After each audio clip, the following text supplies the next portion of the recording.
برسوں کے بعد پھر اڑے پرچم ہلال کے۔ السلام علیکم۔ چینل M5 مقدمہ سے نسرین حسین پرویز آپ سے مخاطب ہے۔ جناب مریم نواز صاحبہ کے وزیر اعلیٰ پنجاب نامزد ہونے کے بعد سے مختلف آراء اور مختلف میدانوں سے اوورسیز پاکستانیز بھی پوری دنیا سے ایک بہت بڑا ری ایکشن آ رہا ہے۔ یعنی جو محب وطن پاکستانی باہر بیٹھے ہوئے ہیں، بے شک پیرالل مریم کا اپنا سوشل میڈیا بھی کام کر رہا ہے۔ وہ جو ہے نا مریم اورنگزیب، جب ایسے ان کے پروپیگنڈا ایجنٹ ہوں گے تو اس طرح کی حماقتیں ہوتی رہتی ہیں۔ میں ان کو دہرانا نہیں چاہتی، جو باہر سے سوشل میڈیا پر باہر پاکستان سے باہر لوگ بیٹھے ہوئے ہیں، جو کچھ وہ کہہ رہے ہیں اس پر۔ پاکستان میں تو لوگ جی یہ بزدار 2 ہونے جا رہا ہے، فلانا ہونے جا رہا ہے، ڈمکا نہیں۔ میں سمجھتی ہوں کہ اگر ایسا ہو گیا تو مریم کی تقرری بحیثیت وزیر اعلیٰ پنجاب پاکستان کا سب سے بڑا صوبہ، یاد رکھیے گا، آبادی کے لحاظ سے، جغرافیائی جو اس کی جغرافیکل جو اس کی باؤنڈریز ہیں اس کے حساب سے، اس میں سرائی کی بیلٹ بھی شامل ہے، یعنی آپ کا جو ہے وہ وسطی پنجاب بھی ہے، لوور پنجاب بھی ہے۔ یہ پاکستان کی تاریخ کا سب سے بڑا بلنڈر ہوگا، سیاسی blunder, political blunder of its height. اور مریم کی اقتدار کی بھوک جو ہے وہ بھٹو سے کسی صورت مختلف نہیں ہے، یہ یاد رکھے سارے پاکستانی۔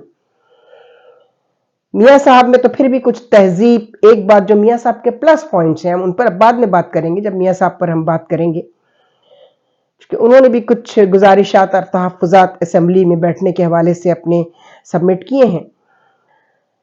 جناب میاں صاحب کے جو تجربے ہیں بحیثیت وزیر اعلیٰ پنجاب، اس کے بعد بحیثیت وزیر اعظم پاکستان، تجربہ بہت بڑا ایسٹ ہوتا ہے۔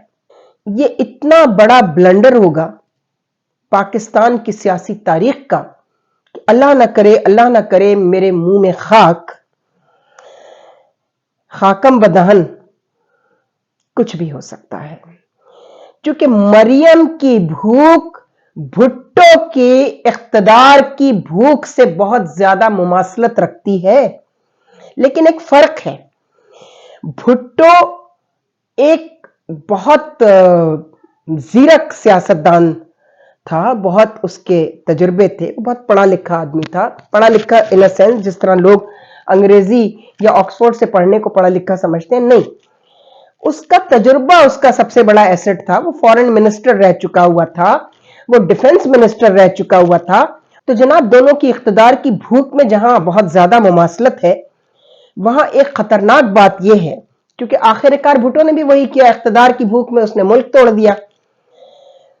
تو بھٹو کے ایک پلس پوائنٹ جو تھے وہ یہ تھے کہ اس نے پہلے تربیت لی، وہ وزیر دفاع تھا، وہ وزیر خارجہ تھا، ڈیفنس اینڈ فورن منسٹری اس نے بڑے اچھے طریقے سے نبھائی تھی۔ اس کی UN کی وہ تقریر جو ہے وہی تو اس کا کل اثاثہ تھا، تقریروں میں بتانے کے لیے کہ انہوں نے ایجنڈا پھاڑ دیا تھا UN میں۔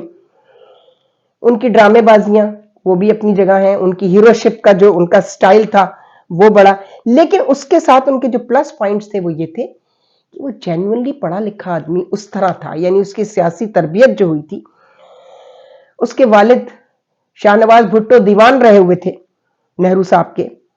دیوان میں بتا دوں ہمارے نئے سننے والوں اور اس جنریشن کے لیے، وزیر اعظم کو دیوان کہا جاتا تھا۔